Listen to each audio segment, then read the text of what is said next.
Hello guys, you're welcome to Top African Gists. In this channel you get to know more about Africa and Africans. Yes, this is the place where you get to know so much about Africa and Africans. So if you really want to know about Africa and African people, you are in the right place, and do well to invite your friends and invite your loved ones and your family to join this platform. And as you're watching this video, please do not forget to hit the like button, hit the share button, so that the video can get to more people, and also subscribe to this channel, so that future updates you can get from this channel by turning on the notification bell. So having said that, we'll go straight to the business of the day. So we want to look at the 10 great pre-colonial African kings you should know about. Many of us call the black men in our lives kings as a term of endearment, respect, and encouragement, but with no extensive connection or education of black royalty. In the Western world, those words seem nothing more than platitudes. Usually, the only view of black royalty comes from over 4,000 years ago in ancient Egypt and Nubia. As we celebrate the kings in our families on Father's Day, we would like to introduce you to 10 real-life great pre-colonial black African kings we all should know about and identify with. 1. Ndubis, 270 CE to 300 CE, Axum, Ethiopia. Axum was a powerful Northeast African empire which rose to power after the decline of ancient Egypt and Nubia. Axum is credited with conquering and bringing the ultimate end of the kingdom of ancient Meroe, that's Nubia. Axum controlled the Horn of Africa to across the Red Sea into the Arabian Plateau. Ndubis was the first king of ancient Africa to mint coinage, and following Ndubis, all Axumite emperors minted their own coinage, gold, silver, and bronze pieces with their faces and motto. 2. Musa Keita 1. Mansa Musa, which translates as Kings of Kings or Emperor of ancient Mali. Keita I was the 10th Musa of the Mansa dynasty. Under his rule, Mali became one of the wealthiest countries of the world from their gold and salt production, agriculture, and imperialistic nature and dynamic trade location. The kingdom flourished. Forbes named him the richest man of all time. Musa Keita I is famed with enriching the great trading city of Timbuktu, Mauritania, Niger, Senegal, 1210 to 1255. The Mali Empire took control after the Almovarids, Berber kings of Morocco, destroyed the Ghana Empire. Sundiata Keita is the renowned hero prince of the Mandinka people. This prince's rise to fame is chronicled in the poem The Epic of Sundiata, traditionally told by griots. The poem tells of Sundiata's fabled origins and details his preordained rise to kingship, the formation of the Malian Empire, and his imperial conquests, starting out with a victorious battle at Kirina on the Niger River. Afterward, he marched on, conquering all territories in modern-day Senegal, the Gambia, and Guinea-Bissau.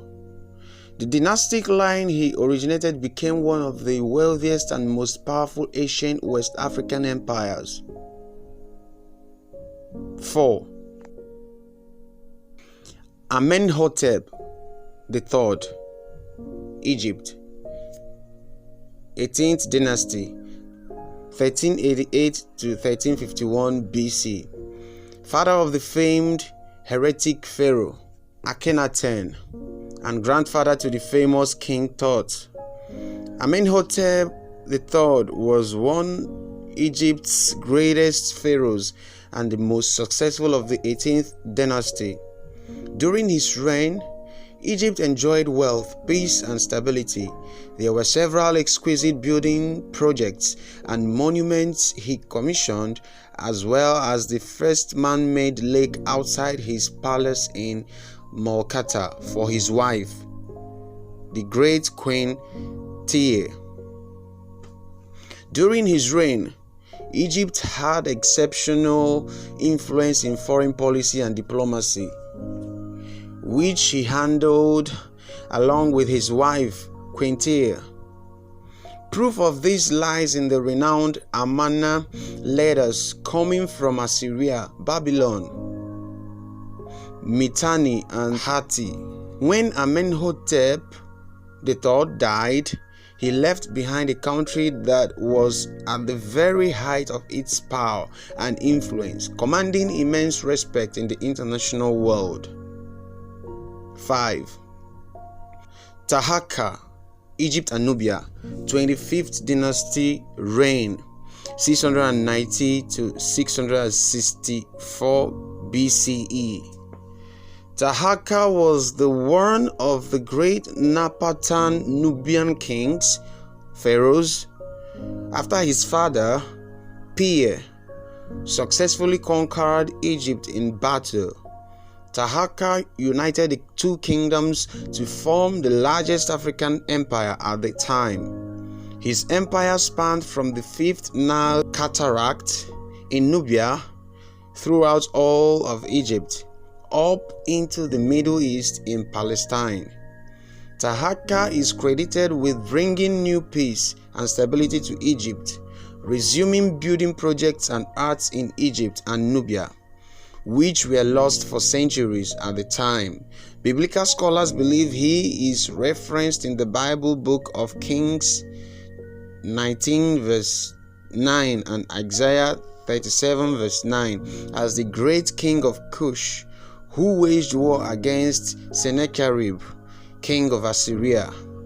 There are several monuments to Taharqa, and recently, in January of 2015, a great tomb sanctuary to the Egyptian god Osiris was unearthed in Upper Egypt.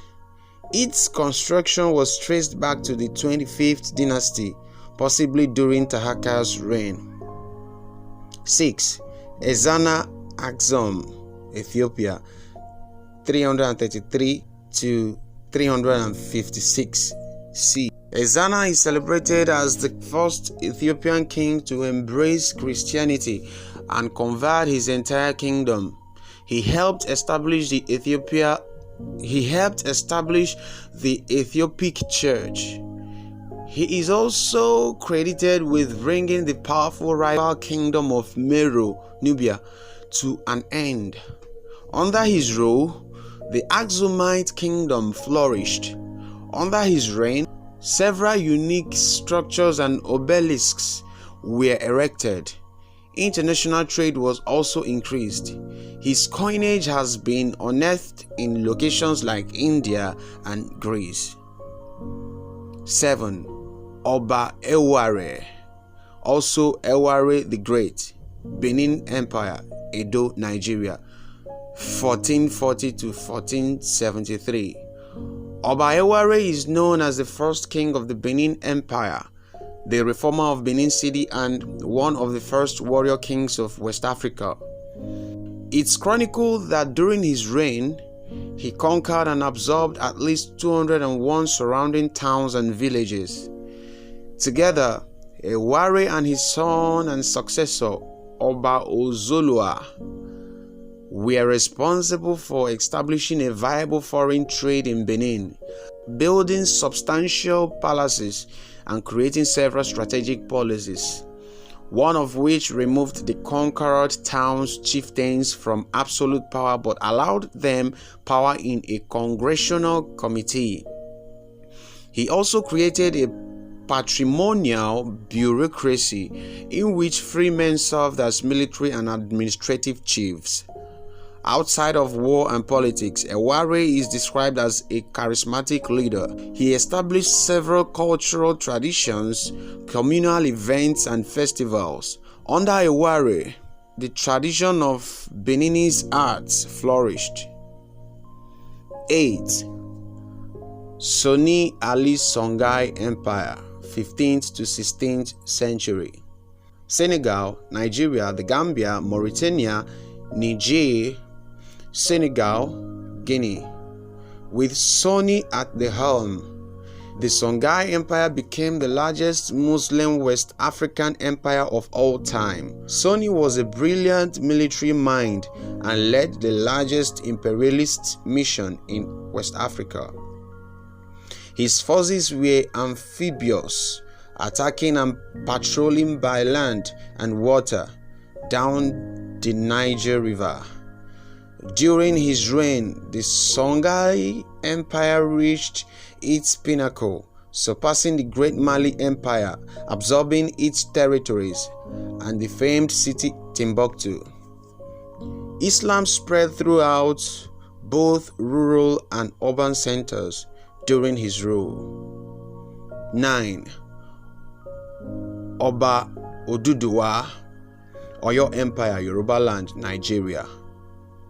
700 AD. Oduduwa is considered the progenitor of the Yoruba land and Yoruba dynasty.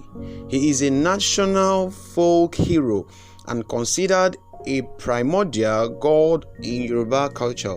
There is much debate on where Oduduwa originally came from or when exactly he founded the Yoruba land and language. However, he and his clan descended on the lower region of Nigeria and defeated several existing settlements to establish Yoruba land. Legend has it that he had 16 sons and daughters, and before he died, he sent each one to the center of his conquered territories to rule autonomously, where they founded the kingdoms of Ila Oragon, Owu, Ketu, Sabe, Popo, and Oyo. Oramiyan thus established the Yoruba dynastic family line. 10. Osei Kofi Tutu, 1660 to 1717, Ashanti Kingdom, Ghana. The Ashanti was a highly political, wealthy, and powerful West African kingdom. The Ashanti was one of the first sub-Saharan militaries to adopt firearms in their arsenal. Their source of wealth came from the large salt and gold deposits mined in their region, which they traded within the continental African states' trade routes. The Ashanti were an organized and disciplined Akan people. The Akan was the ethnic linguistic grouping of people who spoke Akan or Twi. There were several Akan states. In 1701, Osei Kofi Tutu, chief of the small Akan city-state of Kumasi, helped form the Ashanti Empire by unifying other Akan groups under the Golden Stool, that is, Ashanti seat of power. He influenced the other Akan to overthrow the dominating Akan group, the Deng Kiera, as well as conquer several other neighboring states. As the Ashanti, the unified Akan people absorbed several Akan territories and expanded the Ashanti wealth, power, and influence. The Golden Stool would remain the seat of power for the Ashanti until the British imperial government demanded the sovereignty of the Ashanti be turned over to Britain as its protectorate.